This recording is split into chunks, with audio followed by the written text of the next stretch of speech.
Islam magazine is a monthly magazine available at our local news vendors.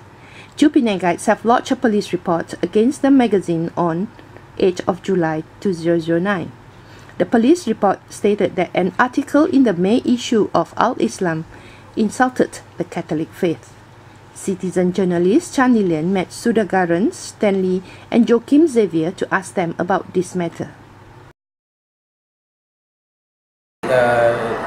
My colleague Stanley got an email with scanned copies of the pages that we're looking at now.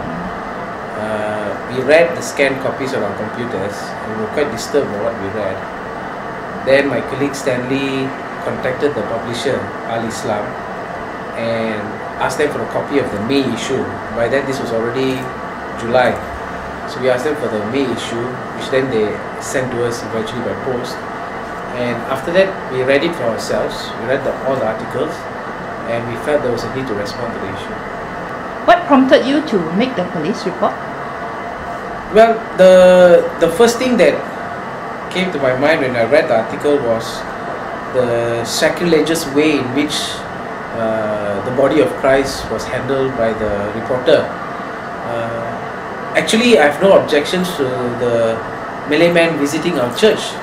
The church is open to everybody. My issue is that the intention for visiting the church that day was to spy on church activities, and the intention was based on a false assumption that the church that day was converting certain Muslims into the Catholic faith. So they had come to the church on that intention, false report, and not only they did that, they also mishandled the body of Christ, not understanding the significance and the sacredness of the blessed host to the Catholic community. So this really upset me and my colleague Stanley, and we felt that we had to do something as individual Catholics.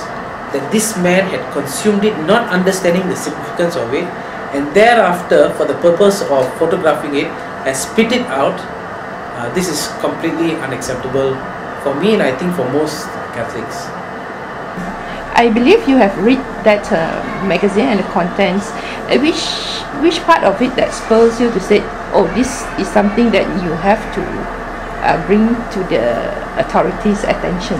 Yeah, I was going through the whole magazine, page by page, and what struck me was when I saw the picture or the image of the body of Christ, and below that it was written Roti Putih. So immediately I got very shocked and I was very angry, saying, because as we Christians, Catholics, we believe that the host is very much body of Christ. So that was when I decided that we should do something about this, and I discussed this thing with Joachim. From the magazine, are you able to tell which church and what is it stated in there that is happening in Malaysia, and how sure are you that this is something that really happened? From the articles in the magazine, it was stated that the mass was at 12 p.m. and from our surveys that we found out that the only church in KL that has mass at 12 p.m. is... And then this magazine, are there any other issue that you have bought before? Or is this the first time that... This is the first issue that I've bought it, yeah. I bought it from here, then I immediately went to Komta and I bought a copy of it. Yeah. I see. So that is to say that it is publicly available and... Yes, you can get it from any shop, anywhere.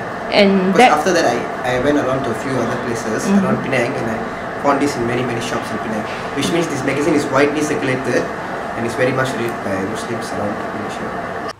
Subsequently, CJ Lilian contacted a Catholic church near Puduraya, like what was mentioned in the article. She spoke to the priest, who requested not to be named. According to the priest, the police has gone to their church on 11th July to investigate. CJ Lilian showed the photos found on the magazine to the priest. He confirmed that most of the photos are definitely not from his church. However, he cannot be sure if a few of the photos of the interior of a church are that of his church. Bishop Anthony Selvanayagam of the Catholic Church in Penang Diocese requested all Catholics not to respond in a tit-for-tat manner, as it doesn't help towards living in harmony with each other. However, he hopes the Home Ministry will act accordingly. CJ Chan Lilian is a Catholic.